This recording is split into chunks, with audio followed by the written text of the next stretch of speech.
আপনারা দেখছেন Haldibari Times. Dewanganj high স্কুলের পরিচালনায় 16 দলীয় রিইউনিয়ন টি10 ক্রিকেট টুর্নামেন্ট শুরু হলো সোমবার।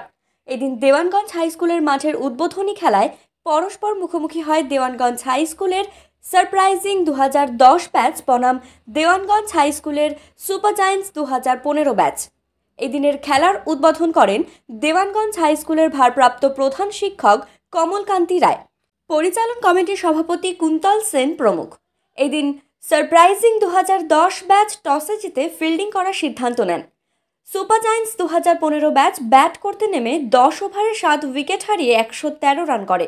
জবাবে সারপ্রাইজিং 2010 ব্যাচ 9 ওভার 1 বলে 2 উইকেট হারিয়ে প্রয়োজনীয় রান তুলে খেলায় জয়ী হয়। সারপ্রাইজিং 2010 ব্যাচের মলয় রায় ব্যাট হাতে 64 রান করে খেলায় সেরা নির্বাচিত হয়। দ্বিতীয় খেলায় পরস্পর মুখোমুখি হয় টিচার্স টিম বনাম সুপার সিনিয়র। এই খেলায় সুপার সিনিয়র টসে জিতে ফিল্ডিং করার সিদ্ধান্ত নেন।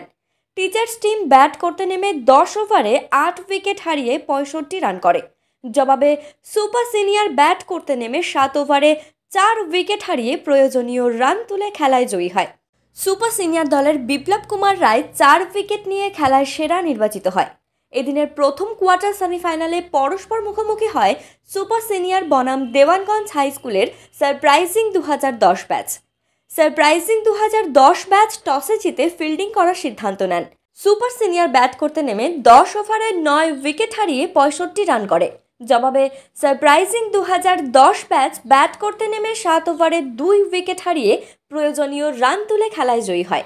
সারপ্রাইজিং 2010 ব্যাচের রাহুল রায় ব্যাট হাতে 51 রান করে খেলায় সেরা নির্বাচিত হয়।